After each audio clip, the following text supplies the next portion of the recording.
गत 2 रविवारों में ईश उपनिषद और केन उपनिषद पर मैंने चर्चा की थी। आज कठ उपनिषद पर चर्चा करूंगा। कठ उपनिषद कठ शाखा में और ये कृष्ण यजुर्वेद से संबंधित है। हर उपनिषद किसी ब्राह्मण या आरण्यक से संबंधित होती है। ऋक, यज, साम, अथर्व, ये 4 को वेद, यज, साम, अथर्व, ये 4 को वेद कहते हैं और इनको संहिता भी कहते हैं। इन 4 के बाद ब्राह्मण और आरण्यक ग्रंथ बनते हैं। ब्राह्मण में कर्मकांड का विस्तार है। हर वेद का अलग अलग ब्राह्मण है और आरण्यक भी बने पीछे, और लेकिन इनमें ज्ञान के अंश भी जगह जगह है। वेद जो संहिता भाग कहलाते हैं उनमें कर्मकांड पर ही ज्यादा जोर है। प्राकृतिक शक्तियों को देवी देवता मान करके उनकी वंदना ज्यादा है। ज्ञान की बातें हैं बहुत थोड़ी, लेकिन ब्राह्मण और आरण्यक में बीच बीच में ज्ञान के अंश अच्छे आए। वेद में ज्ञान का विषय केवल ईश उपनिषद जिसको कहते हैं, वह शुक्ल यजुर्वेद का 40वां अध्याय है। वह ज्यों का त्यों ईश उपनिषद के रूप में स्वीकार लिया गया है। उसमें 18 मंत्र हैं। ईश उपनिषद पर मैं प्रथम रविवार को कहा था, दूसरे रविवार को केन उपनिषद पर, आज कठ पर कहूंगा। ये कृष्ण यजुर्वेद के कठ शाखा के अंदर होने की वजह से इसका नाम है कठ उपनिषद। हमें कठ उपनिषद, उपनिषद कहते हैं निकट बैठना, महापुरुषों के निकट बैठ करके सीखना। जैसे एक उपाख्यान श्वेतकेतु आरुण उद्दालक का पुत्र है।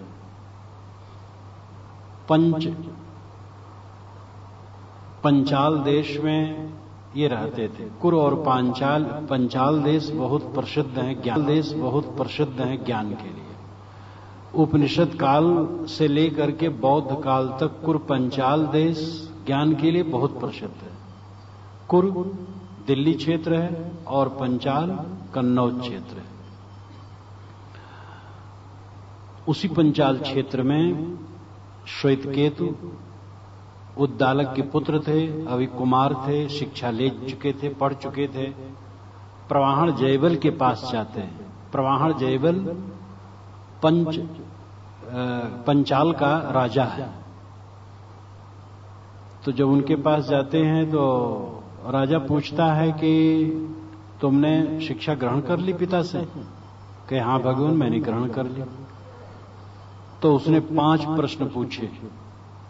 ये जीव मर करके कहां जाता है, कैसे लौटता है, और कई 5 प्रश्न किए और उसका एक उत्तर न दे पाया। तो लौट करके आया, पिता से खींच करके कहा, पिताजी आपने कहा मैंने सब शिक्षा दे दी, लेकिन एक राजन्य बंधु ने मुझे परास्त कर दिया 5 प्रश्न करके। राजन्य बंधु ने खराब छत्री। राजन्य बंधु, ब्राह्मण बंधु का अर्थ होता है खराब। ब्राह्मण बंधु का मतलब है कि ब्राह्मण तो नाम है लेकिन गुण उड़ कुछ नहीं है। इसी प्रकार राजन्य बंधु ने क्षत्रिय बंधु का मतलब क्षत्रिय तो है नाम का, लेकिन उसमें कुछ गुण नहीं। तो ऐसे प्रवाहण जयवल के तो गुण था, लेकिन वो क्रोध में आकर के कहता है, एक राजन्य बंधु ने मुझे परास्त कर दिया। तो उद्दालक कहते हैं, बेटा मैं अगर जानता होता तो तुम्हें बताता। जिन 5 प्रश्नों को तूने कहा है उसका उत्तर तो मैं भी नहीं जानता हूं। तो पिता पुत्र दोनों प्रवाहण जयवल के पास जाते हैं। प्रवाहण जयवल राजा है, लेकिन बहुत बड़ा ज्ञानी है, सामवेद का गायक है। वो अच्छी सभाओं में सामवेद का गायन करता था। तो जब ये पहुंचते हैं तो स्वागत वो करते हैं। दूसरे दिन सभा में बुलाए जाते हैं, सभा में आते हैं तो प्रवाहण जयवल उद्दालक का आदर करता है। कहता आप जो कुछ भी मांगना चाहें, मनुष्य के उपयोग की चीजें मांग ले। उन्होंने कहा ये सब चीज तो आप ही के घर रहे, जो 5 प्रश्न आपने मेरे बेटे से किया है, उन प्रश्नों का मैं उत्तर चाहता हूं। तो उपनिषद में आया है कि वो बड़े असमंजस में राजा पड़ गया कि एक विद्वान ब्राह्मण को मैं राजा हूं, कैसे कुछ कहूं। लेकिन कहा ठीक है, मेरे पास रहिए, कुछ दिन के बाद बताऊंगा। तो कुछ दिन के बाद बुला करके बैठाए और उत्तर उन्होंने दिया और कहा, देखो, समस्त सभी देश काल में क्षत्रियों द्वारा ही ये ज्ञान का अनुशासन होता रहा है। क्षत्रियों द्वारा ही इस ज्ञान का प्रचार होता रहा है। अनुशासन नाम उपदेश। ये पहली बार क्षत्रियों से ब्राह्मणों में जा रहा है। अब ये भी एक विशेष विचारणीय विषय है। आत्मज्ञान का विषय क्षत्रियों ने ज्यादा उठाया है। कैकेय नरेश अश्वपति के यहां बड़े बड़े ज्ञानी जाते थे उपदेश लेने के लिए। प्रवाहण जयबल तो बहुत ही प्रसिद्ध था पंचाल का। राजा जनक महान ज्ञानी थे ही, लेकिन याज्ञवल्क के द्वारा उनको ज्ञान हुआ था। याज्ञवल्क भी पंचाल के थे।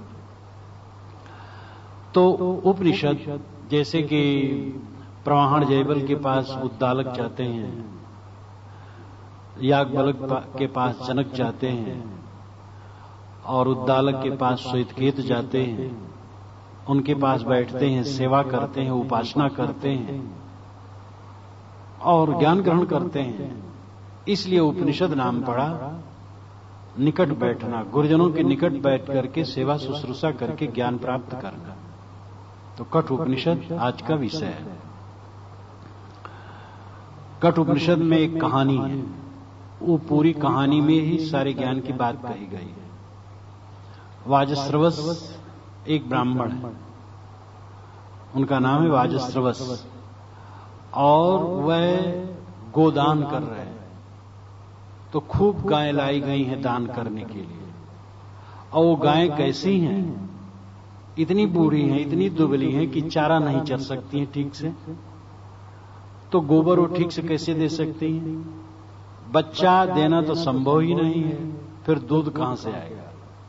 एकदम दुबली पतली निरिंद्रिय।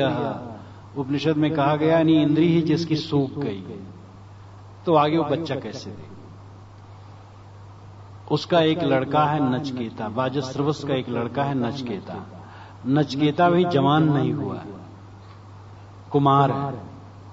उसको देख करके बड़ा दुख होता है। आदमी जैसे जवान होता है और कम से कम 40-50 तक होता है तो बड़ा पक्का हो जाता है, और इतना कालिक उसमें पुत जाते हैं, इतना पक्का हो जाता है, क्या कहें, कठोर शब्द कहें तो अच्छा नहीं होगा। हम लोग जितने बुढ़ाते जाते हैं उतने खराब होते जाते हैं। लेकिन ये बच्चे निर्मल होते हैं, इनको बुरा लगता है, पिताजी की गड़बड़ बात बुरी लगती है। ये सब समय रहा आज भी। वो लड़का भी आगे धीरे धीरे वही हो जाता है, फिर अपने न संभाले तो वो भी वैसे हो जाता है। तो लड़के के मन में दुख हुआ और उसने कहा, भला ये गायें जब ब्राह्मण को दी जाएगी तो ब्राह्मण बेचारे एक बोझा उनको हो जाएगा, फायदा क्या होगा? और पिताजी को ऐसा दान करके कौन सा आनंद मिलेगा? पिताजी अच्छी अच्छी गायें गौशाला में रख छोड़े हमारे लिए, क्योंकि मैं ही तो उनका लड़का हूं, मेरे लिए तो कर रहे हैं सब। तो दान करना चाहिए प्रिय वस्तु का। मैं सबसे प्रिय हूं उनके लिए, पुत्र बहुत प्रिय होता पिता को। तो मुझे ये किसको दे रहे हैं? प्रिय वस्तु का दान करना चाहिए तो पुत्र का दान करें। मेरे लिए तो सभी गाय छाट करके अच्छी अच्छी रख रहे हैं, वो बूढ़ी बूढ़ी दे रहे हैं। चलो मैं पिता से कहूं कि पिताजी आप मुझे किसको दे रहे हैं? तो लड़का साहस बटोर करके गया, वाजस्रवस से कहा, पिताजी आप मुझे किसको दे रहे हैं दान स्वरूप? पिता को बड़ा क्रोध आया, ऐसी बदतमीजी। फिर वो कहता है, फिर पिता चुप। फिर कहता है, जब 3 बार कहता है तब पिता भभक पड़ते हैं, कहे तुम्हें यमराज को देता हूं। क्रोध में आ गए। अब नचकेता सोचता है कि मैं अनेक शिष्यों में उच्च श्रेणी का कर्तव्य पालन करता हूं। उच्च श्रेणी का शिष्य और पुत्र वह है कि पिता या गुरु की आज्ञा दिए बिना जो आवश्यक कार्य है वो कर ले। मध्यम वह है कि आज्ञा से वो काम कर ले। अधम वह है आज्ञा देने पर भी न कर पाए। तो मैं अनेक शिष्यों में उत्तम हूं और कुछ में मध्यम हूं, अधम तो बिल्कुल नहीं हूं। फिर पिताजी ने मुझे क्यों कहा कि यमराज को दे रहा हूं, और यमराज का कौन सा काम अटका है जो मेरे बिना नहीं हो रहा है, मैं जाऊं तो अच्छा उनका काम बनेगा। लेकिन कोई बात नहीं, पिता की आज्ञा हो गई, अब मुझे यमराज के पास जाना। अब वाजस्रवस ये भी समझते हैं कि लड़का बड़ा सत्यवादी है, सदाचारी है और पवित्र हृदय है, और वो कहा है तो चल देगा। अब क्षुब्ध हो गए पिता, एक ही लड़का और मैंने कह दिया कि यमराज को देता हूं। बहुत पीड़ित हो गए। जब आदमी में पीड़ा या आनंद आते हैं तो उसके चेहरे से भांपा जा सकता है। चेहरे की जो व्यंजना है वो छिपा नहीं पाती। महाराज राम जब लौट करके जंगल से आए तो यहीं के इलाहाबाद के ही भरद्वाज आश्रम में रुके, और यहां से उन्होंने हनुमान जी को भेजा कि जा करके अयोध्या में भरत से मिलो और मेरी चर्चा करो कि वह आ रहे हैं। फिर देखना वह कैसे बोलते हैं, उनकी बोली में आवाज कैसी है, मुख की व्यंजना कैसी है, चेहरे के ऊपर कैसा भाव उभरता है, ये सब देखना। कदाचित मेरे जाने से उनको कष्ट हो, क्योंकि इतने दिनों से राज्य कर रहे हैं, आसक्ति हो सकती है, तो मैं फिर अभी और जंगल ही रह जाऊंगा, कष्ट नहीं दूंगा। ये यथार्थवादी चित्रण है वाल्मीकि में। तो वहां उन्होंने कहा कि उनके शब्दों को सुनना और मुख की व्यंजना देखना। शब्दों से हम छिपा सकते, लेकिन मुख की व्यंजना से नहीं छिपा सकते। जैसे कोई मुझसे मिलने आए और वो मुझे प्रिय नहीं है, तो मैं कहूंगा बड़ी खुशी हुई आप आए, बनाऊंगा, लेकिन चेहरा प्रसन्न नहीं होगा और चेहरा बता देगा कि उसका आना अच्छा हमें नहीं लग रहा है। तो ये चेहरा ऐसा ईमानदार है कि उसको बेईमान बनाना मुश्किल है। वाणी को तो हम खूब बेईमान बना लेते, इतने चतुर हैं कि रात दिन वाणी को बेईमान बनाते रहते हैं, चेहरे को बेईमान बनाना मुश्किल है। तो वाजस्रवस काफी पीड़ित हैं। नचिकेता ने कहा पिताजी आप दुखी मत होइए। उसने कहा अनुपश्य यथा पूर्वे प्रतिपश्य तथा परे सस्यमेव मर्त्या पच्यते सस्यमेवा जायते पुनः। अनुपश्य यथा पूर्वे, आप अपने पहले के इतिहास को देखिए, पहले जमाने की बातों को देखिए, हमारे पूर्वजों में कैसे कैसे हो गए। सत्य के लिए उन्होंने अपनी जान दे दी, सत्य के लिए सब कुछ का उत्सर्ग कर दिया। इसलिए अनुपस्थ यथा पूर्वे, इस क्षण के पूर्व जितने महापुरुष हुए हैं हमारे, उनको हम देख रहे हैं। प्रतिपश्य तथा परे, उसके पश्चात भी देखें आज वर्तमान में कि कैसे कैसे लोग हैं, सत्य पर समर्पित हैं। सस्यमेव मृत्युः पच्यते सस्यमेव जायते पुनः। जैसे खेती उगती है, पकती है, पीली होकर के गिर जाती है और फिर उगती है, इसी प्रकार प्राणी जन्मते हैं, जवान होते हैं, बूढ़े होते हैं, पीले होकर झुक जाते हैं, मर जाते हैं, फिर जन्मते हैं। इस संसार में स्थिर क्या है? क्या अगर वचन को काट दिया जाए तो हम अमर हो जाएंगे? सत्यता को छोड़ देने से कोई अमरत्व नहीं पा सकता है, शरीर के विनाश को कोई रोक नहीं सकता है। इसलिए पिताजी आप ग्लान छोड़ दीजिए, और आपका वचन निकला है तो मैं यमराज के यहां जाऊंगा। और वो नमस्कार करके चल देता है, यमराज के यहां पहुंचता है। यमराज घर पर नहीं है, कहीं प्रवास में है। घर वालों ने स्वागत किया, लेकिन नचिकेता ने न तो जल ग्रहण किया न भोजन ग्रहण किया। वो कहा यमराज मिलेंगे, उनसे प्रश्न कर लूंगा, मेरा समाधान हो जाएगा, तभी मैं कुछ करूंगा। दृढ़ संकल्प वाले जो होते हैं ऐसे वैसे नहीं होते। दुनिया में जो कीर्तिमान स्थापित किए किसी क्षेत्र में, अध्यात्म क्षेत्र तो ऊंचा है ही है, लेकिन दूसरे क्षेत्रों में भी जिन्होंने कीर्तिमान स्थापित किया है वे बड़े दृढ़ संकल्प शक्ति वाले थे। वे देह को देह नहीं समझे।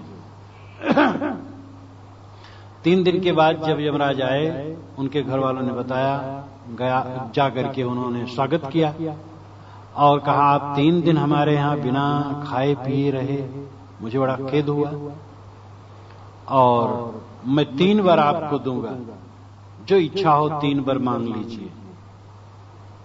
तो नचिकेता ने कहा कि भगवान पहला बार आप ये दीजिए, मेरे पिता को बड़ा कष्ट, आत्मग्लानि है, उनकी आत्मग्लानि खत्म हो जाए। आपके द्वारा जब मैं लौटाया जाऊं, पिता के पास जाऊं, तो पिता मुझे प्रसन्नता पूर्वक स्वीकार है और पिता में और मेरे में कोई मलिनता न रहे। यमराज ने कहा ठीक है, वे प्रसन्न रहेंगे और वे सुख से सोएंगे। उपनिषद में मंत्र में चर्चा आई, सुख से सोएंगे। सुख से सोना बहुत बड़ी बात है।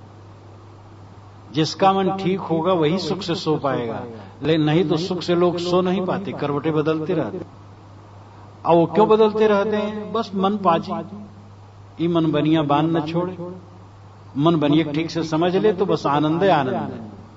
ये नहीं कि रोटी नहीं मिल रही, कपड़े नहीं मिल रहे, रहने की जगह नहीं मिल रही, सब मिल रहा, लेकिन ये मन पाजी, इसके पाजीपन को हम ठीक नहीं कर पाते, इसलिए दुखी रहते हैं। उन्होंने कहा महाराज दूसरा प्रश्न मेरा, दूसरा वर मैं चाहता हूं अग्नियों के विषय में, यज्ञ के विषय में। तो यज्ञ के विषय में उन्होंने प्रश्न किया, यज्ञ का उन्होंने सविस्तार वर्णन किया। कहा महाराज तीसरा मेरा वर है, एयम प्रेते विचिकित्सा मनुष्य अस्तिते के नायम अस्तित चैके। एयम प्रेते विचिकित्सा मनुष्य। प्रेते जब आदमी मर करके यहां से चला जाता है तो उसके लिए लोगों के मन में विचिकित्सा रहती है। विचिकित्सा का मतलब है संदेह, शंका। अस्तित्व के एक कहता है कि मर जाने के बाद भी आत्मा रहती है, नायम अस्तित्व के दूसरा कहता कुछ नहीं रहता। ये प्रश्न आज ही नहीं, ये मंत्र जब बने, जो अत्यंत तार्किक लोग हैं मानते हैं ये मंत्र आज से कोई 2600 वर्ष पूर्व बने, लेकिन और लोग कहते हैं ये कोई 3000 वर्ष पूर्व बने होंगे। तो मतलब है कि 2500 वर्ष के पहले के नहीं। और उस जमाने में भी ये शंका हुआ करती थी कि आत्मा रहती है कि नहीं रहती, मर जाने के बाद सब खत्म हो जाता है कि कुछ रहता है। जो लोग कहते कुछ नहीं रहता है, उनकी बात भी गारंटेड नहीं, कौन जाने रहता हो। जो लोग कहते रहता है वो तो खैर सकारात्मक है ही है, लेकिन जो कहते नहीं रहता है उनकी बात भी पक्की नहीं, कौन जाने रहता हो। परोक्ष तो है, दुनिया में कोई सत्ता नई नहीं आती और जो है वो लुप्त नहीं हो जाती, इसलिए सब कुछ नित्य, केवल रूप बदलता है। जो आज है लुप्त कहां हो जाएगा, जब नहीं था तो आ कैसे गया। इसलिए आज है, पहले रहा, आगे रहेगा।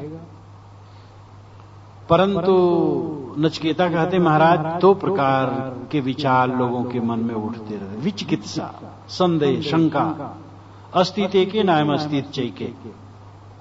एक कहता है कि आत्मा नित्य है, एक कहता है कि अनित्य। तो महाराज सच क्या है? यमराज ने कहा ये चक्कर में मत पड़ो।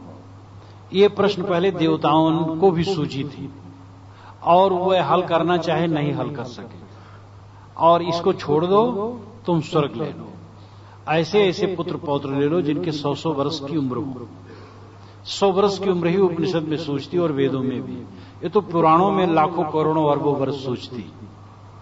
100 वर्ष की उम्र ही वास्तविक है। इसीलिए 4 आश्रमों की स्थापना 100 वर्ष की उम्र मान करके 25-25 के लिए की गई थी।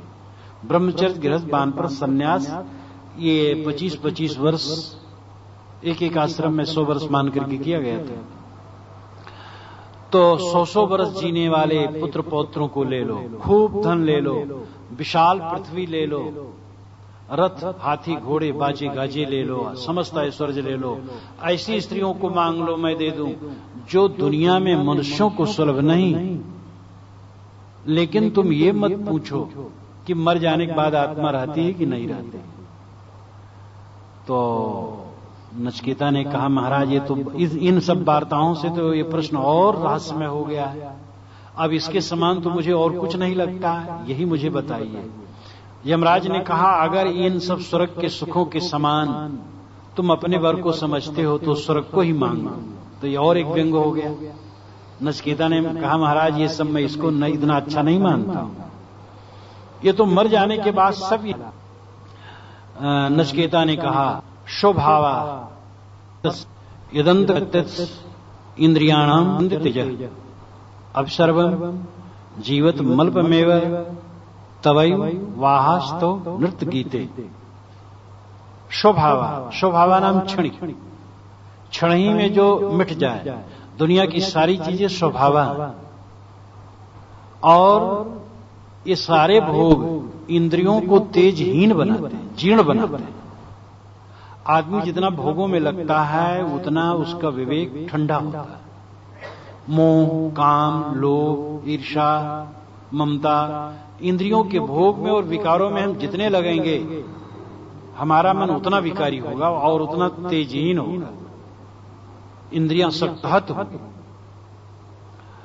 अब सर्वम जीवत मल्पमेव, पूरी जिंदगी बहुत थोड़ी है, अंत में आप मुझे 100 वर्ष दे दें, एक दिन अंत आएगा तो लगेगा अभी अभी आए और अभी जा रहे हैं। कहा जाता है कि खुदा ने कहा है मूसा तू जाकर के स्वर्ग में कुछ दिन रहा, गया 10,000 वर्ष स्वर्ग में रहा मूसा, लौटा। ईश्वर ने कहा कैसे तेरे को लगा? कि हुजूर ऐसे लगा कि एक मुसाफिर खाने में एक दरवाजे से प्रवेश किया हूं दूसरे दरवाजे से निकल गया। 10,000 वर्ष का समय ऐसे लगा। देखो हम लोग यहां आए, कॉलोनी में बसे और 15-16 वर्ष हो गए, अब लगता है कि अभी थोड़े दिन हुआ है। और इसी कॉलोनी से कई लोग उठ गए, हम लोग भी तैयारी में हैं धीरे धीरे। इसीलिए चर्चा ही हो रही कठोपनिषद की, मृत्यु के पास नचिकेता गया है। ये महात्मा और ज्ञानी लोग तो उल्टे रहते हैं ना, और लोग कहते हैं मृत्यु की याद न करो, यही सीधी बात है। और महात्मा और ज्ञानी कहते हैं मृत्यु की याद करो, ये सीधी बात है, जिसके तरफ हमें करें। तो नचिकेता कहते हैं अब सर्वम जीवित मल्पमेव, पूरी जिंदगी बहुत थोड़ी है। तवयु वाहास्तव नृत्य गीते, इसलिए यमराज तुम्हारा रथ, तुम्हारा नृत्य गीत तुम्हारे ही पास रहे, इसको मैं नहीं चाहता। तुम तो यही बताओ कि मरने के बाद क्या दशा होती। तब यमराज ने कहा कि निश्चित है नचिकेता तुम बहुत धीर और विवेकी हो, जिसको तक सके, जो भोगों में न लुभाए वही सध्यात्म तत्व को जान सकता है। और यमराज ने इसको लंबा खींचा, खूब लुभाया और बड़ी बहस हुई। यहां तो मैं संक्षेप में कहता हूं। और वो कसौटी थी साधक की कसौटी बहुत जरूरी है। मुझे जब ऐसे मिलते हैं लड़के कि मैं अब आपके पास रहना चाहता हूं, तब मैं कहता हूं देखो भाई खाने पीने की परेशानी होगी समय समय से, कभी हो सकता सुबह ही हलवा मिल जाए और कभी शाम को चना मिले। और चल करके गए हम कहीं 100 कोस की दूरी पर पहुंचे। अब दोपहर को उतरे ट्रेन से, अब फिर वहां से मानो प्राइवेट कोई गाड़ी लाया है, लेकिन अब न खाए न पिए, फिर वहां से 20 किलोमीटर जाना है। वहां पहुंचे तो कहां कहां आसन लगेगा, कहां क्या होगा, कितनी परेशानी होती है। महात्मा लोग डांट देंगे, सेवा करना, मेहनत करना पड़ेगा, बैठना नहीं है। साधु बैठ करके खाते हैं, ये अगर मानो तो यहां बैठना नहीं होगा, करना पड़ेगा, बहुत करना पड़ेगा। उनको ऐसा डर देता हूं। तो यमराज ने काफी कहा कि तुम ये सब क्या करोगे, मर जाने के बाद क्या होता है, भोग मांग लो, खूब सुख से आनंद से जीवन में रहो बस। जब वो प्रलुब्ध नहीं हुआ तब यमराज ने कहा नचिकेता तुम पात्र, जो विषयों में न लोभ है, जो माया मोह में न लोभे वो आत्मज्ञान प्राप्त कर सकता है और उसका आचरण कर सकता है। उन्होंने कहा देखो श्रेय और प्रेय दो मार्ग हैं। यमराज ने कहा श्रेय मार्ग और प्रेय मार्ग दो मार्ग हैं। प्रेय मार्ग उसे कहते हैं जो प्यारा लगता है लेकिन घोर पतन है। श्रेय मार्ग उसे कहते हैं कि जो कल्याण का मार्ग है लेकिन कटीला लगता है। भोगों का त्याग कटीला लगता है, भोगना बड़ा सरल लगता है। भोजन करने बैठो, खूब मिठाई खटाई मिली हो, खूब खाते जाने में बड़ा अच्छा लगता है, लेकिन संयम से खाने में अच्छा नहीं लगता है। संयम से खाओ उसमें सुख है, और खाते जाओ बस खाने के बाद परेशान और फिर बीमारी तो बढ़ने। तो श्रेय मार्ग और प्रेय मार्ग दो मार्ग हैं। प्रेय मार्ग जो बड़े प्यारे लगते लेकिन फिसलन पतन है, आत्मा अंधकार में डूब जाती है। श्रेय मार्ग जिसमें कांटा लगता है, कड़वा नीम का काढ़ा। साहब ने कहा मीठा सब कोई खात, विश्व है लागे धाय, नीम न कोई पीयूसी सबे रोग मिट जाए। मीठा सब कोई खाते हैं, मीठा सब कोई खाते हैं, लेकिन वो विष हो करके लगता है। साहब कहते कोई नीम का काढ़ा नहीं पीते हैं कि सब रोग मिट जाए। तो नीम का काढ़ा या आत्मज्ञान नीम का काढ़ा है, भक्ति नीम का काढ़ा है। जीव की भेली गुरु की भेली जीव डरे काया सींचनहार। साहब ने कहा कि गुरु भेली देते हैं लेकिन जीव डरता, क्योंकि काया सींचनहार, वो काया को सींचने वाला है। गुरु तो मिठाई देते हैं, मीठी बात, लेकिन वो काया को सींचने वाला ये मिठाई नहीं चाहता, वो बाहरी मिठाई चाहता। तो श्रेय मार्ग और प्रेय मार्ग दो मार्ग। श्रेय मार्ग सदाचार का मार्ग, संयम का मार्ग, मन और इंद्रियों को अपने वश में करके आगे बढ़ने का मार्ग, और इसी में सुरक्षित मार्ग है, इसी में सुख है। जो मन इंद्रियों का गुलाम है सदैव पीड़ित और दुखी रहता है। गृहस्थों को भी अत्यंत संयमी होना चाहिए, अत्यंत संयमी हो करके ही वे सुखी रह सकते हैं। और प्रेय मार्ग ऐसा है फिसलन, पतन, विनाश, जीवन भर रोना। और यमराज एकदम कस के कहते अविद्यायामंतरे वर्तमाना स्वयं धीरा पंडितम मन्यमाना दंद्रम्यमाणा पर्यंत मूढ़ा अंधेनियो नियमाना यथांधा। अविद्यायामंतरे वर्तमाना, जो अविद्या में वर्तमान करते हैं, अज्ञान में डूबे हुए हैं। स्वयं धीरा पंडितम मन्यमाना, वे अपने आप को बहुत धीर मानते कि मैं बहुत विवेकी हूं, और पंडितम मन्यमाना, मानते हैं कि हम पंडित हैं, समझदार हैं, विद्वान हैं, हमारे में क्या कमी। लेकिन दंद्रम्यमाणा पर्यंत मूढ़ांधेनियो नियमाना यथांधा। जैसे एक अंधा दूसरे अंधे को रास्ता दिखाए, तैसे वो सब हैं। और वे मूर्ख लोग दंद्रम्यमाणा नाम कटीला रास्ते में चलना, भटकना, टेढ़े मेढ़े रास्ते में भटक भटक करके गिरना। भोग की बुद्धि देने वाले, भोग की बुद्धि लेने वाले, अंधे नियमाना यथांधा। ये यमराज का व्यंग है। ऐसा करो तो ऐसा बेवकूफ फंसा दो और इतना पैसा हासिल कर लो, ऐसा भोग करो। भोग के विषय में कोक शास्त्र ही बना है, काम शास्त्र ही बना है। अरे काम शास्त्र और कोक शास्त्र पढ़े बिना मनुष्य के अलावा जितने जीव जंतु हैं प्रजनन करते रहते हैं। ये सब करके तो आदमी का विनाश ही किया गया। श्रृंगार रस का वर्णन करके तो आदमी का पतन ही किया गया। मनुष्य के अंदर में तो वैसे ही काम वासना ऐसी है कि उसी का विवेक द्वारा समन करके रहे तो सुखी रहेगा, नहीं तो सड़ जाएगा। लेकिन उसके प्रदीपन के लिए कवियों ने कलम तोड़ दी, और संस्कृत और उर्दू के साहित्य में तो कहना ही क्या है। जो साहित्य के ग्रंथ, शास्त्र नहीं, अत्यंत अश्लील कर डाला है। तो भोगों की बुद्धि दे करके और चोरी बदमाशी बेईमानी ठगाई सिखा करके जो एक दूसरे को लोग पंडित बनाते हैं भोगों में, तो अंधे नियम माना यथांधा। जैसे अंधा अंधे का नियमन कर चलाए, वैसे मूर्ख लोग हैं, भोग की बुद्धि देते हैं, छल छद्म की बुद्धि देते हैं, धूर्त सपूत महाजंजाली, सांचा सुधा भक्ति कुल घाली। अगर सपूत है तो माता पिता कहते हैं अरे ये तो महामूढ़। धूर्त है तो उसको सपूत कहते हैं। धूर्त है, ठग है, बदमाश है तो कहते हैं लड़का बड़ा लायक है, खूब आमदनी करता है। और अगर सच्चा है, सुधा है, अमृत है तो कहते कुल बोरन निकला। हमारा लड़का तो ऐसा कुल बोरन है कि साधुओं के पास बैठ बैठ के समय बिता रहा। तो कुल बोरन, साधु संगत करे वो कुल बोरन। तो यमराज कहते हैं कि दंद्र में माणा पर्यंत मूढ़ा, अंधे नियमाना यथा अंधा। जैसे अंधे अंधे को चलाए वैसे ये चतुर लोग दूसरे चतुर को चला रहे हैं और सब दंद्र में माणा। पिता स्वयं अशांत है, कैसे बच्चों को शांति देगा? पिता को समझना चाहिए हम उलझे हैं जिसमें, वही उलझन में बच्चे को क्यों डालें? समझाएं, बच्चे को सही रास्ता दिखाएं।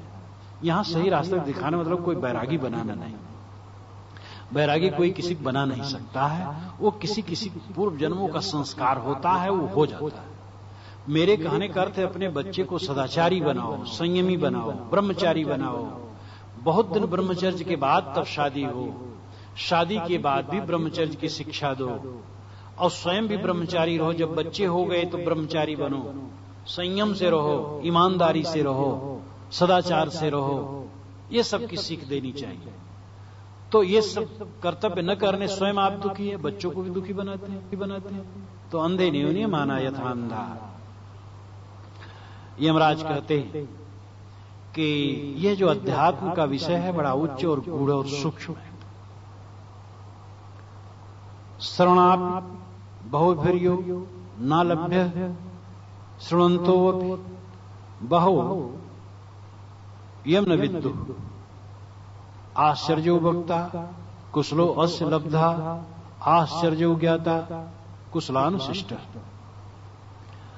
यमराज कहते हैं कि इस आत्मज्ञान की बात तो बहुत लोग सुनने की ही नहीं पाते और बिल्कुल तथ्य।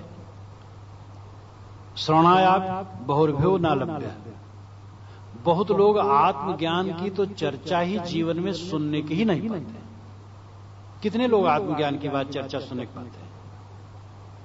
जहां आत्मा के विषय में बताया जाए, आत्मज्ञान की चर्चा हो, ऐसी जगह कहां? धर्म में भी ज्यादा देवी देवता कथा वार्ता कहा करके समाप्त कर दी जाती है और देवी देवता कथा वार्ता भी कम जगह होती, वो भी कहीं नहीं हो पाती जल्दी। देवी देवता कथा वार्ता सुने तो धीरे धीरे आत्मज्ञान की भी बात कभी सुनेगा। लेकिन कथा वार्ता ज्ञान की चर्चा किसी ढंग से भी सही, वही बहुत दुर्लभ है। और आत्मज्ञान की बात तो अत्यंत दुर्लभ है। तो ऋषि कहते हैं अथवा यमराज कहते हैं कि आत्मज्ञान की चर्चा बहुत लोग तो सुनने नहीं पाते, जीवन बीत जाता है, कान में भनक भी नहीं पड़ती आत्मज्ञान की चर्चा की। कुछ लोग सुनते हैं लेकिन श्रवणंतो बहु यम न विद्दु। सुन लेने के बाद भी वे समझ नहीं पाते। सुनते हैं 25 वर्षों से, लेकिन टटोलो तो जहां के तहां। कितने लोग ऐसे हैं आत्मज्ञान की चर्चा सुनते तो हैं बराबर, लेकिन उनको दृढ़ता नहीं होती, निश्चयता नहीं होती, स्थिरता नहीं, परिपक्वता नहीं आती। आश्चर्यो वक्ता कुशलस लब्धा। यमराज कहते हैं इसका वक्ता कोई आश्चर्य में हो, यानी विरला हो, और इसको प्राप्त करने वाला भी कोई कुशल हो। आत्मज्ञान का ठीक से विवरण दे देने वाला भी बिरला है और उसको ग्रहण कर लेने वाला भी बिरला है। आश्चर्य हो गया था कुशलो अनुशिष्ट। कुशल गुरु द्वारा उपदेश पा करके कोई विरला साधक आत्मज्ञान को समझता, अपने स्वरूप को समझता। निज स्वरूप को समझना और निज स्वरूप में लौट आना जीवन का परम लक्ष्य है। हम बाहर भटक रहे और दुखी, इस जीवन में दुख के सिवा और कुछ है नहीं। दुख पर दुख आते रहते हैं। शरीर का दुख तो अलग है, ये मन का न होना सबसे बड़ा दुख है। जैसा मन चाहता वैसा कहां होता है? हर आदमी दुख की श्रृंखला में उलझा हुआ। इसीलिए पतंजल महाराज ने कहा सर्वम दुखम विवेकिना। विवेकवान की दृष्टि से सब दुख ही, क्योंकि जिसको आज सुख माना जाता है वो दुख के रूप में बदलता है। शरीर बड़ा हम मानते हैं भोग का साधन और आनंद का घर, लेकिन यही रुलाता है। जिन दांतों से हंसते थे खिलखिल, वही दांत रुलाते हैं हिल हिल। एक गोलकों में भरी हुई आंखें बढ़िया बढ़िया बड़ी प्यारी, कुछ दिन में ऐसी खोड़र के समान हो जाती, देखने लायक नहीं। दंत पंक्तियों से भरा मुख कितना बढ़िया, लेकिन दांत जब टूट जाते हैं तब खोड़र पक्षी का खोल जैसे पक्षी जहां रहता है घोंसला वैसे हो जाता है। मोटी मोटी नसें निकल आती हैं, कितना बदसूरत शरीर हो जाता है। तो ये सब क्षणभंगुर है, नाशवान है, परिवर्तनशील है। यह बात जब समझ में आए, अनासक्त दृष्टि हो, तब आत्मज्ञान का साक्षात्कार होता है। यमराज और कहते हैं, तम दुर्दर्शम गूढ़ मनुप्रविष्टम गुहाहितम गह्वरेष्टम पुराणम अध्यात्मजोद योगादिगमेन देवम मत्वा धीरो हर्षोको जहाति। तम दुर्दर्शम, आत्मा दुर्दर्श, कठिनता से देखे जाने में आने वाला है। दुर्दर्श उसे कहते हैं जिसको देखने में बड़ी कठिनाई। आत्मा दुर्दर्श, देखने का मतलब यहां लाक्षणिक समझना। जैसे अगर आपके सामने थाली आए और थाली रखने वाले ने कहा कि जरा देखो नमक कैसा है सब्जी, तो आंख से देखने नहीं कहा, समझने का, स्वाद से, जीभ से देखने का। तो यहां दुर्दर्श का मतलब न देख में आना, न समझ में आना, कठिन समझ में आता है, यानी समझ में बड़ा कठिन है ये। तम दुर्दर्शम गूढ़ मन प्रविष्टम, ये गूढ़, गुहाहितम गहवरेष्टम पुराणम, ये पुराण पुरुषात्मा बुद्ध की गुफा में बहुत गहरे में जाकर के बैठा। तो बुद्ध की गुफा कौन सी है? इस पर एक मंत्र आता है बहुत बढ़िया, न पातालम न च विवरम गिरीणाम नैवांधकारम कुक्षयो नोदधीनाम गुहायस्याम नेतम ब्रह्म शाश्वतम बुद्धिवृत्तिमवशिष्टाम कवयो वेदयन्ते। बुद्धिवृत्तिमवशिष्टाम कवयो वेदयन्ते। जो ब्रह्म है वो किस गुफा में रहता है? गुहायस्याम नेतम ब्रह्म शाश्वतम, शाश्वत ब्रह्म जिस गुफा में रहता है वो गुफा कहां है? ये प्रश्न। गुहायस्याम नेतम ब्रह्म शाश्वतम, ऋषि उत्तर देते हैं न पातालम, वो गुफा पाताल में नहीं, न पातालम न च विवरम गिरिणाम, और ना तो पर्वतों के खोह में, नैवांधकारम, वो अंधकार में भी नहीं है, कुक्षयोनोदधी नाम, वह समुद्र के पेट में भी नहीं। वो कहां है? बुद्धिवृत्तिमवशिष्टाम कवयो वेदयन्ते। कवि लोग कहते हैं कि वह मनुष्य की सामान्य बुद्धिवृत्ति में है। यहां कवि का अर्थ है क्रांत दृष्टा। कवि के दो अर्थ, एक कवि का अर्थ होता है कविता बनाने वाला, और मंच पर आकर के कविता करने वाला जो बिना बोतल के कर ही नहीं सकता है। लेकिन यहां कवि का अर्थ वो नहीं, कवि का अर्थ क्रांत दृष्टा। क्रांत दृष्टा का मतलब पार पहुंचा हुआ। क्रांति का अर्थ है आगे बढ़ना, और क्रांत का अर्थ है पूरा आगे बढ़ जाना। क्रांत दृष्टा जो आर पार देख लेता है, जो सत्य को समझ लेता है, वो क्रांत दृष्टा। और कवि का अर्थ यहां क्रांत दृष्टा है। तो कवयो वेदयन्ते, कवि लोग कहते हैं, जानते हैं, वे समझते हैं कि वो तो सामान्य बुद्धिवृत्ति गुफा है जिसमें ब्रह्म ठहरा टिका। सामान्य बुद्धिवृत्ति, ये नहीं कोई विशेष बुद्धिवृत्ति। तो ऋषि कहते हैं तम दुर्दर्शम गूढ़ मन प्रविष्टम गुहाहितम गहवरेष्टम पुराणम। ये पुराण पुरुषात्मा बुद्ध रूपी गहरी गुफा में बैठा हुआ है, इसलिए वो दिखाई नहीं देता है। ये भी सब लाक्षणिक शब्द है, शब्दों का जंजाल इसमें ज्यादा है। कभी लोग हर जगह लाते हैं और उसका सौष्ठव है, सौंदर्य है, लेकिन इसके अंदर में सार बात यह है कि हमारी बुद्धि में सांसारिकता भरी है, इसलिए वो बहुत गहरी खाई हुई है, और उसी से हमें आत्मा को समझना है। उस खाई से निकले तब तो समझें। इसलिए मन जब हमारा निर्मल हो तो हम आत्मा को समझ सकते हैं। ऋषि कहते हैं जो जहां आत्मा ठहरी हुई है वो बुद्ध रूपी गहरी गुफा में ठहरी हुई। बुद्धि से तुम संसार को देखते हो, बुद्धि से उधर लौटो। यमराज ने आगे कहा है, जो आज तो नहीं आएगा, और उसमें यह है कि जिन इंद्रियों से तुम बाहरी संसार को जान रहे हो, उसी से तुम लौट करके अपने को भी जान सकते हो। और यह तुम्हें समझना चाहिए कि अंत में क्या रहेगा। अंत में क्या रहेगा, जिस बुद्धिवृत्ति से तुम समझ सकते हो अंत में क्या रहेगा, उसी बुद्धिवृत्ति से समझ सकते हो कि सबका दृष्टा शेष आत्मा ही। आप जिस मन से दुनिया के प्रपंच को याद करते हो, उसी मन से आत्मा की याद कर सकते हो, परमात्मा की याद कर सकते हो। जिन इंद्रियों से गलत काम करते हो, उन इंद्रियों से अच्छे काम कर सकते हो। जिस वाणी का दुरुपयोग करके गलत बोलते हो, उसी वाणी से सत्य और मीठा बोल सकते हो। जिस शरीर से कुकर्म करते हो, उसी शरीर से साधना कर सकते हो। हमारे पास जो साधन है उनका हम सदुपयोग करें, बस कल्याण हो जाएगा। तो ऋषि कहते हैं कि वो बुद्ध रूपी गुफा में गहरे में बैठा है।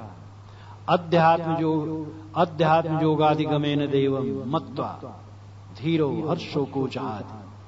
अध्यात्म योग से वह जाना जा सकता है। अध्यात्म योग चाहिए। अध्यात्म योग का अर्थ है अंतर्मुख वृत्ति। अध्यात्म का अर्थ भीतर। योग का मतलब है अपने को बटोर लेना, अपने आप को बाहर से बटोर करके जो अंतर्मुख हो जाता है। मत्वा, वह उस देव यानी आत्मा रूपी देव को जानता है, और जान करके धीरो, वह धीर हर्ष शोको जहाद, हर्ष और शोक को छोड़ देता है। जहाद नाम छोड़ देना, त्याग देना। जब जान लिया कि आत्मा नित्य है और वो मैं हूं, और मुझसे मैं कभी अलग नहीं होऊंगा, और सब कुछ अलग होगा। जो कुछ आंखों से दिखाई देता है, कान से सुनाई देता है, जीभ से चखते हैं, त्वचा से छूते हैं, नाक से सूंघते हैं, कान से सुनते हैं, मन से सोचते हैं, वो दृश्य है, स्वप्न है, रहने वाला नहीं। और वो आया और गया, लेकिन मैं से मैं कभी अलग नहीं होता। परमात्मा, परम परमात्मा, परब्रह्म अगर कोई है तो यही मैं तत्व है, आत्म तत्व है। और उसको जो समझ लिया और उसमें स्थित हो गया, हर्ष शोको जहाद, वो हर्ष शोक को छोड़ देता है। हर्ष किसका हर्ष करें। किसी को लड़का पैदा हुआ था और थाली बज रही थी। कबीर साहब ने कहा कि क्यों भाई थाली बजा रहे,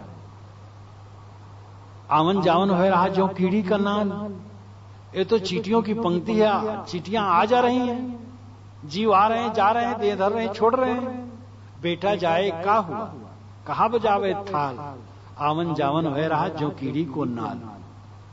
जिसको लोग बहुत बड़ा मानते हैं, संत जन उसको ऐसा बताते हैं कि उसमें लोभो न, ये कीड़ी चींटियों की पंक्ति आती जाती है।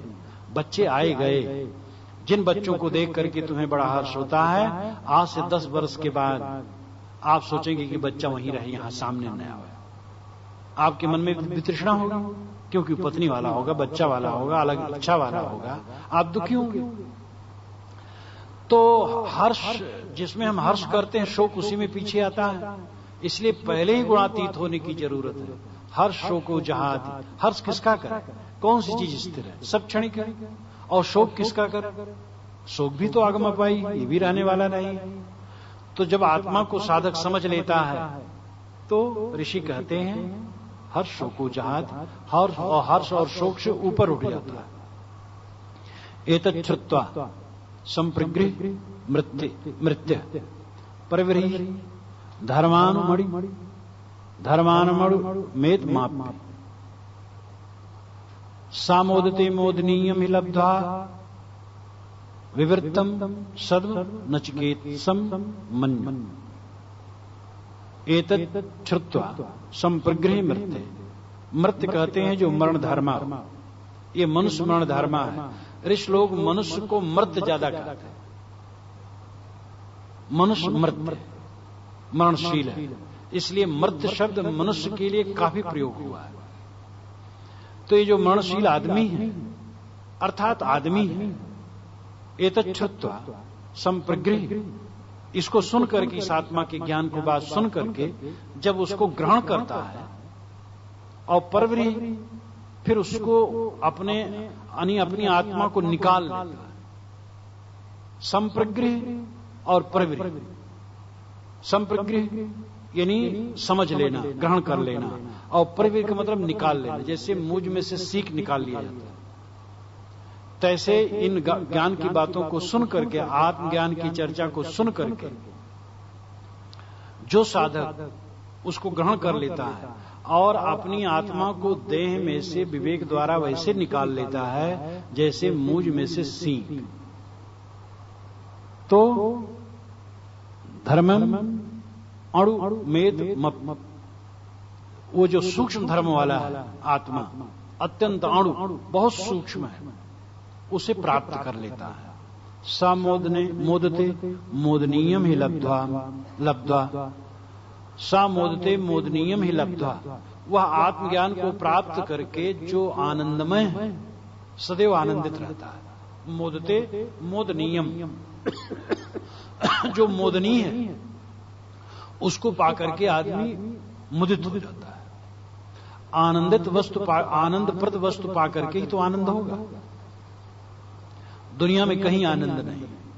जो वस्तु मिलती है, अनुकूल वस्तुएं आनंद देती है, लेकिन क्षणिक, उसी के पीछे भारी क्लेश आता है।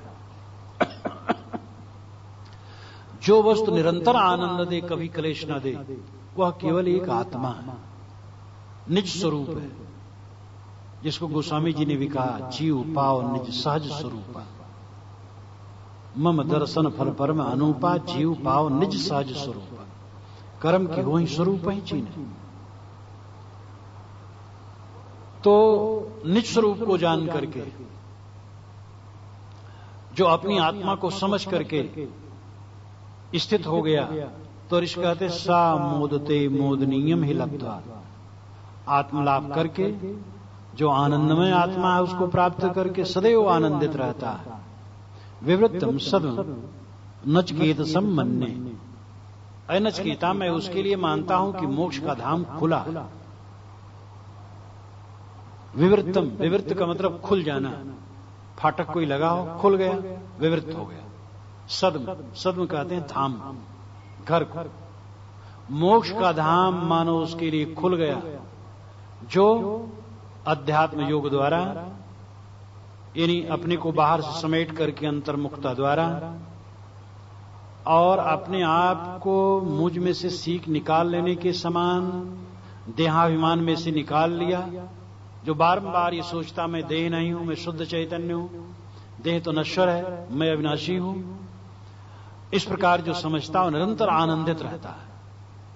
और विवृत्तम सद्म नचकेतसम मन्ये, ऐ नचकेता, मैं मानता हूं कि उसके लिए मोक्ष का धाम खुल गया, जो अंतर्मुख हो गया, जो अपनी आत्मा में निरंतर रमता है, हर शोक जिसके बीत गए और निरंतर आत्मा में लीन है, उसके लिए मोक्ष का धाम खुल गया। ना जायते मृत्यवा विपश्चन नायम कुतश्चिन बभू कश्चित, अजो नित्य शाश्वतो एवं पुराणो ना हन्यते हन्यमाने शरीरे। यहीं से गीता में मंत्र बदल करके थोड़ा लिया गया है। ना जायते मृत्यु व कदाचिन नायम भूत्वा भविता व न भूय अजो नित्य शास्त्रो एवं पुराणो न हन्यते हन्यमाने शरीरे। ये गीता का पाठ थोड़ा सा अंतर है, यहां है, ये मूल है, गीता के पहले ये बना है। न जायते मृत्यु व विपश्चिन नायम कुतश्चिन बभू कश्चित अजो नित्य शास्त्रो एवं पुराणो न हन्यते हन्यमाने शरीरे। न जायते, जायते नाम जन्मना, आत्मा जन्मता नहीं, बनता नहीं, मृत्यु मरता नहीं। विपश्चित, विपश्चित कहते हैं मेधा संपन्न पंडित को, विद्वान। यह आत्मा मेधा संपन्न पंडित विद्वान है, इसका अर्थ ये नहीं है। विपश्चित का अर्थ तो मेधा संपन्न पंडित विद्वान होता है, लेकिन यहां का प्रसंग शुद्ध आत्मा के लिए है, तो विपश्चित का अर्थ है ज्ञान स्वरूप। यह ज्ञान स्वरूप आत्मा न तो जन्मता है न मरता है। और कुतश्चित न बभू कश्चित, कुतश्चित नाम किसी से, कश्चित नाम कोई, कोई आत्मा कश्चित से नाम किसी कारण से नहीं बना है। यहां अंशांशी भाव अपने आप उड़ जाता है। ये बहुत प्रसिद्धि है, ईश्वर अंश जीव विनाशी। अरे भैया, हम तो आत्मा ईश्वर के अंश हैं। ममैवान से जीव लोक की गीतम भी है। लेकिन इसके प्रतिरोध में भी बातें कही गई है। ना स्वाभाविक परमात्मा अंशो जीत वाच्यम निष्क्रम निष्क्रियम शांतम निर्वध्यम निरंजनम। ना स्वाभाविक परमात्मा अंशो, परमात्मा का अंश जीव नहीं, क्योंकि वो भाविक है, सत्य। अंश तो टुकड़ा होता है और नाशवान होता है। एक कागज का टुकड़ा अंश हो गया, लेकिन वो टुकड़ा है मतलब खंडित है, वो नष्ट होगा और नष्ट होगा। और जो टुकड़ा हुआ है, जिसका खंड हुआ है, वो भी अविनाशी नहीं। अगर परमात्मा का अंश जीव है तो परमात्मा भी अखंड नहीं, क्योंकि वो टूटा है, तभी तो अंश बना। और जीव अंश हुआ तो और अंश होगा और टूटेगा। इसलिए अंशांशी भाव दर्शन के क्षेत्र में केवल विशिष्टाद्वैत मत वाले मानते हैं, और उन्हीं का प्रभाव है जो वाणियों में आया है कहीं कहीं। जो विशिष्टाद्वैत मत वाले नहीं, वो नहीं मानते हैं। विशिष्टाद्वैत मत वाले जो अयोध्या में हैं, वे अंशांशी भाव मानेंगे। और उसी अयोध्या में जो माध्व मत के हैं वैष्णव, वे कभी नहीं कहेंगे जीव ईश्वर का अंश है। वो कहेंगे किसी का अंश जीव नहीं है, जीव अविनाशी अंश कैसे। लेकिन ये प्रसिद्धि गीता और मानस से बहुत हो गई है, इसलिए कहने का प्रचलन हो गया है, भाई अरे वो तो आत्मा तो ईश्वर का अंश है। लेकिन अंश है तो अविनाशी कैसे होगा। एक बार एक सेठ ने मुझसे पूछा था, मेरा कार्यक्रम था एक जगह, तो सेठ के यहां मेरा आसन था, तो उन्होंने कहा महाराज ईश्वर का अंश है जीव, ये मैं सुनता हूं, इसको आप समझा दीजिए। मैंने कहा यह अंश है ही नहीं है, अविनाशी है, अंश कैसे। अंश है तो अविनाशी कैसे, और अविनाशी है तो अंश कैसे। जो अंश है अविनाशी कैसे होगा, और जो अविनाशी तो अंश कैसे होगा। अविनाशी तो स्वयं होता है, स्वयंभू होता है। उस समय मेरा बीता था 23 वर्ष कुल इस सिद्धांत को समझे। मैंने कहा 23 वर्ष हो गए, मुझे कोई प्रमाण दुनिया में नहीं मिला कि कोई वस्तु एक साथ अंश हो और अविनाशी हो। कोई चीज नहीं मिली। जो अंश है वो अविनाशी नहीं, और जो अविनाशी वो अंश नहीं। कहे महाराज जब 23 वर्ष में आप नहीं पाए तो मैं भी यही मान लूंगा कि अंश नहीं है, अविनाशी है। अब तो मैं कह सकता हूं 43 वर्ष बीत गए और मुझे कोई ऐसा प्रमाण न मिला। जयदयाल गोविंदका ने भी गीता प्रेस वाले ने लिखा है कि जीव ईश्वर का अंश है। दुनिया में ऐसा कोई उदाहरण नहीं मिलता, लेकिन अब शास्त्र की बात है इसलिए होगा ही। तो अब शास्त्र जो बिल्कुल मानते रहते हैं बेचारे, तो वो भी है कुल कहते रहते हैं। तो ऋषि यहां कहते हैं कुतिश्चित ना बभवो कश्चित। कुतिश्चित नाम किसी से, कश्चित नाम कोई किसी से यहां पैदा नहीं हुआ है। ये तो अखंड है। अजो नित्य शाश्वतोयम पुराणो ना नित्य हन्यमाने शरीरे। ये अजन्मा है, शाश्वत है, पुराण पुरुष है। शरीर की मिटने पर ये मिटता नहीं है। नायम अड़ो रड़ीयाम महतो महीयान आत्मस जंतोर्निहितो गुहायाम तमक कर्तु पश्यत वीत शोको धातु प्रसादान महिमान महात्मना। ये आत्मा अणु से अणु है, बहुत सूक्ष्म। इसके विषय में सोच नहीं सकते हो, इतना सूक्ष्म है। इसलिए कबीर साहब ने कहा हल्का गरुआ जाए न तौली। वो हल्का गरुआ उसको नहीं कह सकते, ये निर्विवाद रहा। लेकिन ऋषि कहते नहीं, अणु है, सूक्ष्म है, बहुत अणु है, बहुत सूक्ष्म है। घोरांग्रस ने श्री कृष्ण महाराज को उपदेश देते हुए छांदोग्य उपनिषद में कहा है, अंतिम बेलायाम एतत्त्रयम् प्रतिपद्येत अष्टमस अच्युतमस प्राण संस्तमस। अय कृष्ण, अंतिम बेला के लिए इसका अभ्यास करना। और अंतिम बेला कब है? आज ही समान होगा अंतिम बेला। आज राजीव हमारे पास बैठे थे, मैंने कहा ये सब क्षणिक है। देखो मेरा शरीर छूटेगा तो जो लोग रहेंगे कहेंगे देखो एक दिन हो गया साहब शरीर छूटे। लोग कहेंगे, तो नए नए लोग आएंगे, पूछें कैसे हुआ, तो बताएंगे ऐसे हुआ तो ऐसे हुआ तो ऐसे हो। कोई रो देगा, कोई कहेगा रे भाई अब रोने से क्या होगा, पुस्तकें तो ही पढ़ो, कल्याण करो। ये सारा संसार ऐसे जाता, हमें देखना चाहिए उस क्षण को, अभी अभी अंतिम बेला अभी है। अंतिम बेला में तत्रेम प्रतिपद्येत। क्या 3 बात का प्रतिपादन करो? अष्टमस, मैं अविनाशी हूं। अच्युतमस, मैं निर्विकार हूं। प्राण संस्थमस, प्राण से भी अत्यंत सूक्ष्म, अत्यंत सूक्ष्म। अड़ोरड़ियाम, अणु से अणु आत्मा है। लेकिन महतो महीयान, ये मत समझ लेना तुच्छ है। ऋषि कहते महतो महीयान, महान से महान है, उससे महान तो कुछ भी नहीं। उसी के न रहने पर सब बेकार। एक घोड़ा दरोगा, एक घोड़ा व्यापारी जब एक राजा से कहा था घोड़ा खरीद लीजिए, कितने का है? कहे कि 20,000 का। कहे बहुत दाम है, कम करो। कहे हाँ कम कर देंगे। कहे कितना? कहे कि 2 पैसे में दे देंगे। इतना दाम कम क्यों करो? कहे हुजूर उसमें एक चीज नहीं। कहे कौन चीज? कहे इसमें जीव नहीं। कहे तब तो बेकार है घोड़ा। जीव भर न रहे तो सब बेकार है, आत्मा निकाल लो तो सब बेकार है। तो इसलिए वो महतो महियान, महान से महान है। अड़ोर अड़ियाम महतो महियान, आत्मस जंतुर निहितो गुहायाम। वह आत्मा सभी प्राणियों की हृदय गुफा में बैठा है। ऋषि बारंबार, चाहे वेद में चाहे उपनिषद में, कहीं भी बारंबार हृदय निवासी कहते हैं। जहां विराट पुरुष का वर्णन आया वहां वो हृदय की बाहर नहीं कहे, वहां कहा गया सहस्रीर्षा पुरुषा सहस्राक्षा सहस्रपाद सब भूमिम विश्वतो वृत्वात् तिष्ठत दशांगुलम। ये ऋग्वेद का पुरुष सूक्त का मंत्र है।